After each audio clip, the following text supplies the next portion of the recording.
the only two times I recommend quitting your job without a backup plan is if one, your mental health or your health in general is being impacted by that job, and two, you have a good financial safety net. Let me explain.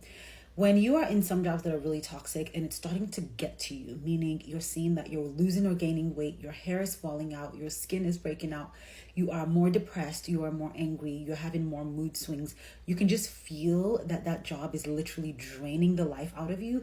And you know that if you stay for another month, legit, you will be in a hospital. And I'm not exaggerating. I have had a client whose doctor literally told her blood pressure was so high that she needed a new job. So when I say your job is killing you slowly, I'm not being facetious or exaggerating. So if you feel like in a month or so you will be in a hospital, then I think you're at that point safe to quit without a plan and just try to figure it out as you go. Second time is if you've been really financially, I would say, smart, and you have built up a good enough safety net.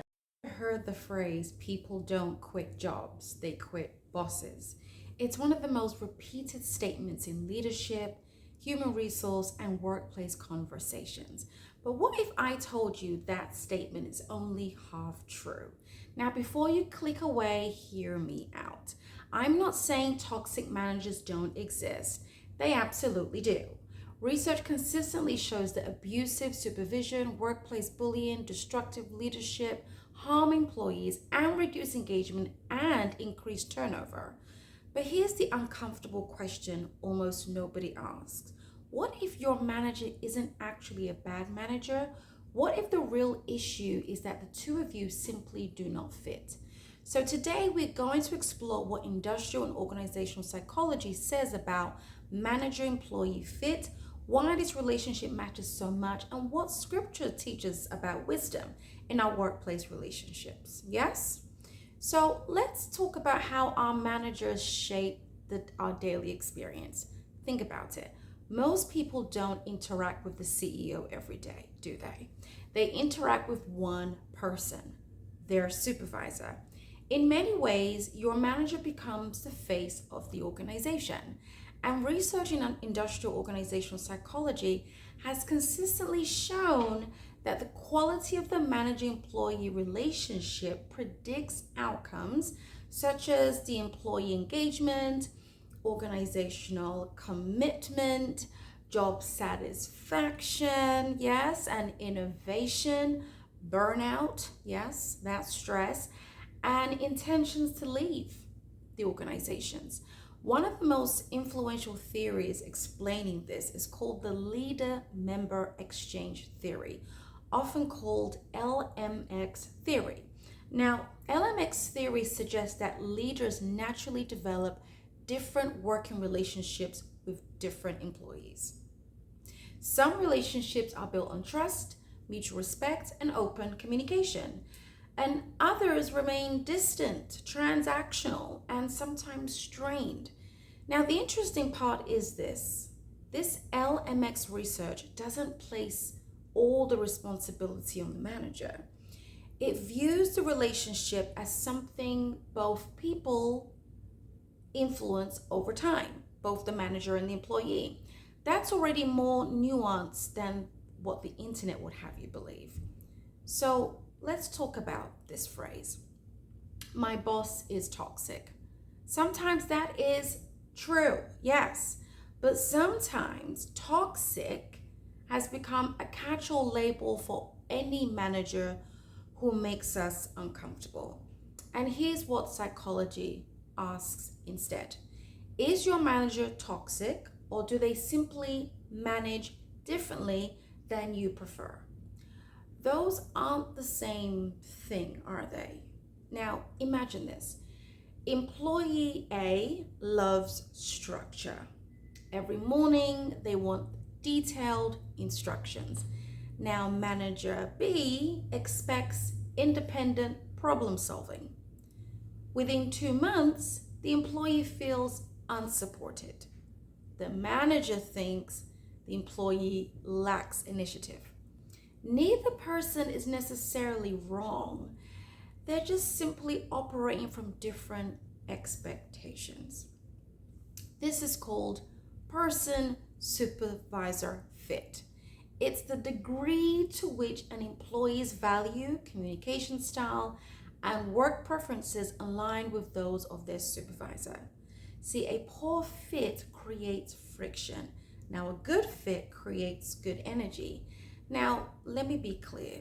This doesn't excuse manipulation, harassment, discrimination, or abusive supervision. No, those behaviors are wrong and psychologically and ethically and biblically wrong. But not every difficult relationship is abusive. Sometimes it's simply misunderstood. And wisdom begins by telling the difference. Now, let's see what our brain tells us, okay? So, a fascinating concept in psychology called the Fundamental Attribution Error. It basically is our tendency to explain other people's behavior by assuming something is wrong with their character while explaining our own behavior by our circumstances. For example, your manager gives you a brief feedback and you conclude they're cold, but maybe they're preparing for a major executive presentation, right? Or they're managing 3 employee conflicts you know nothing about. Likewise, managers can fall into the same trap, yes? An employee misses a deadline, for example, or the manager thinks, they're lazy, for example, right? But perhaps the employee is just overwhelmed, confused, or lacks the resources needed to succeed. Now, a healthy workplace relationship requires curiosity before conclusions, right? And one question can change everything. For example, what else could explain this behavior? You can ask yourself. That question actually slows down judgment and opens the door to understanding, right? Now, let's see what the Bible can actually say about this to provide some wisdom.